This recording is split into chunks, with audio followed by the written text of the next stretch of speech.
Classes macro economic series मेरी video में आपका बहुत बहुत बहुत स्वागत है। आज जो हम चैप्टर करने वाले हैं वो है बैंकिंग एंड मनी यूनिट का अगला chapter which is money. Okay, exam point of view से बैंकिंग एंड मनी यूनिट 6 नंबर का टोटल आता है, जिसमें से मेजरली क्वेश्चंस बैंकिंग से होते हैं। Money is more about MCQs and in a rare case there can be a question on money as well, है ना। पेपर के सेट्स बहुत अलग होते हैं, तो इट इज क्वाइट पॉसिबल कि हमारे पास मनी से भी क्वेश्चन आ जाए। 1 मार्क का एमसीक्यू तो डेफिनेटली हम मनी से एक्सपेक्ट कर सकते हैं। ओके, बहुत सिंपल चैप्टर है। इनफैक्ट ये कहना गलत नहीं होगा कि मैक्रो इकोनॉमिक्स का सबसे आसान chapter at this stage is money. तो चलिए शुरू करते हैं। मनी हमने बहुत सुना, देखा, प्यार किया है मनी से। We all know what is money. So money हमें जो देता है that is simply purchasing power. ऐसा क्यों है कि दुनिया पैसे के पीछे पागल है? क्योंकि पैसे से भी एक पावर मिलता है, और वो पावर को हम इकोनॉमिक्स में कहते हैं परचेजिंग पावर, यानी किसी भी कमोडिटी को खरीदने की क्षमता, शक्ति। And that is why money can buy you a lot of things. Money की एग्जैक्ट डेफिनेशन जो है वो ये है, it is commonly accepted medium of exchange. ध्यान से सुनना डेफिनेशन को। कॉमनली एक्सेप्टेड यानी जो मनी हम उसको मानते हैं जो एक देश में with in the boundaries of a country accepted है कि ये हमारे देश की करेंसी है, ये चलेगी यहाँ पर। And it's a medium of exchange. Medium का क्या मतलब है? ये एक्सचेंज फैसिलिटेट करवाती है, मतलब आप मनी को देकर कुछ खरीद सकते हैं, इसकी वजह से लेना देना, सेल एंड परचेज हो सकती है। सो money is in a country, it's a commonly accepted medium of exchange. Okay, यहाँ तक क्लियर है? Okay, one more thing, money is not paper, सिर्फ करेंसी मनी है। इंडियन रुपी हमारे देश की मनी है, हमारे देश का पैसा इंडियन रुपी है, ये हमारे देश में चलेगा क्योंकि इस पे लीगल टेंडर है, आप जानते हैं, इस पे गवर्नमेंट की बैकिंग है, तो हमारे देश में इंडियन रुपी चलेगा।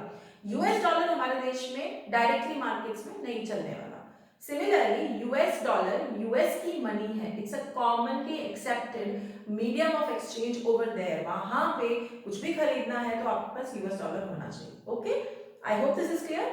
With in the boundaries of a land money वो है जो कॉमनली एक्सेप्टेड है, और जो एक्सचेंज फैसिलिटेट करवाती है उसे हम मनी कहते हैं।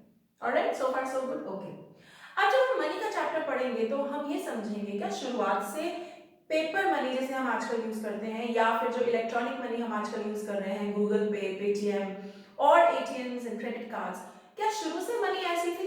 बिल्कुल नहीं। There was a system called barter system, जहां से मनी की शुरुआत हुई। बार्टर सिस्टम को बेसिक शब्दों में समझना हो तो बोर्ड की तरफ देखिए। This is commodity to commodity exchange, यानी एक कमोडिटी दे, उसके बदले दूसरी कमोडिटी ले। आलू दो, आलू के बदले चावल ले लो, राइट? जूते दो, जूतों के बदले किताबें ले लो। There was no money involve, पैसे की बात नहीं है कहीं पर, सिर्फ एक चीज दे, दूसरी चीज ले। This was barter system. अब बार्टर सिस्टम कई सालों तक हमारे देश में चला, इनफैक्ट वर्ल्ड वाइड चला होगा, बहुत टाइम पहले की बात है।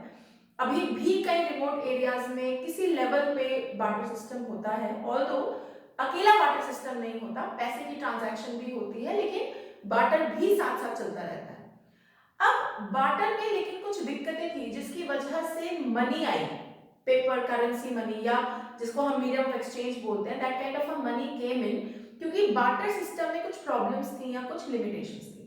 अब चलो हम समझते हैं कि ये लिमिटेशंस, ये प्रॉब्लम्स क्या थी। सबसे पहली limitation and a very important limitation from MCQ point of view, double coincidence of wants. अब डबल कोइंसिडेंस ऑफ वांट्स का क्या मतलब है, मैं समझाती हूँ। मान लो मुझे 10 किलो अनाज बेचना है, I want to sell 10 kgs of grain, rice मैं बेचना चाहती हूँ।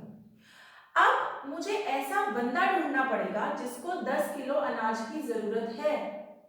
सो लेट्स से मैंने बहुत ढूंढा एंड फाइनली मुझे एक ऐसा बंदा मिल गया जिसको 10 किलो अनाज की जरूरत है, लेकिन मुझे बदले में 10 किलो अनाज के बदले में मुझे चाहिए 10 किलो प्याज।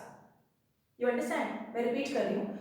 आई want to sell 10 kg of grain, मुझे 10 किलो का चावल बेचना है। अब मुझे ऐसा बंदा ढूंढना पड़ेगा जिसको 10 किलो का चावल चाहिए, और जो मुझे चाहिए वो उसके पास हो। मुझे क्या चाहिए? 10 किलो प्याज, तो वो उसके पास हो।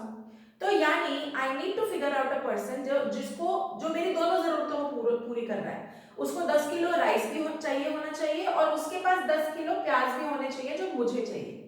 This is known as double coincidence of wants, यानी हम दोनों को mutually, we should be mutually beneficiary for each other. हम एक दूसरे को, जो उसको चाहिए वो मेरे पास होना चाहिए, जो मुझको चाहिए वो उसके पास होना चाहिए।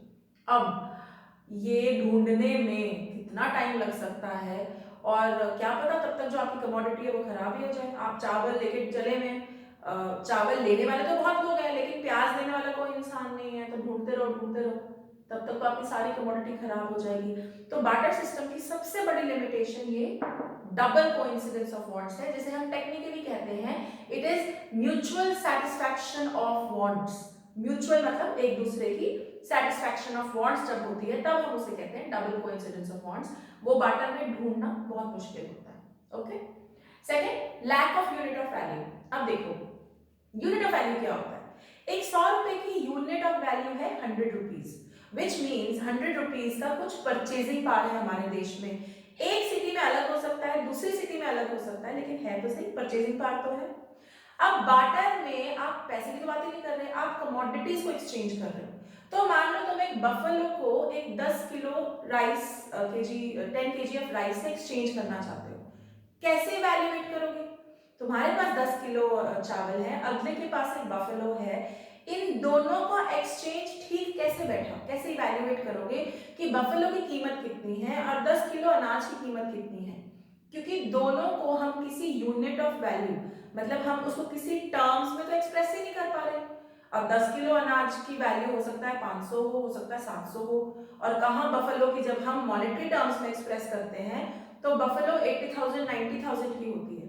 देखो, अब जब मैंने एक 10 किलो अनाज को 700 यूनिट में डाल दिया और बफेलो को 80,000 यूनिट में डाल दिया, तो अब इनका एक्सचेंज समझ पाना, इनकी वैल्यू समझ पाना आसान है।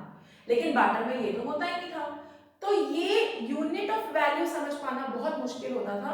इसीलिए ना तो अकाउंट्स हो पाते थे और इसीलिए जो एक्सचेंज प्रोसेस था वो बहुत ज्यादा कॉम्प्लिकेटेड हो जाता था। हम अकाउंटेंसी इसीलिए कर पाते हैं क्योंकि आज की डेट में मनी है जिसका एक फिक्स्ड यूनिट ऑफ वैल्यू है, जिसकी वैल्यू है, तो हम उसे अकाउंट कर पाते हैं।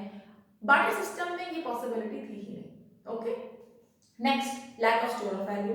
पैसे को तो आप सेव कर सकते हैं, इकट्ठे करते रह सकते हैं, पैसे की वैल्यू डिटेरिएट नहीं होगी।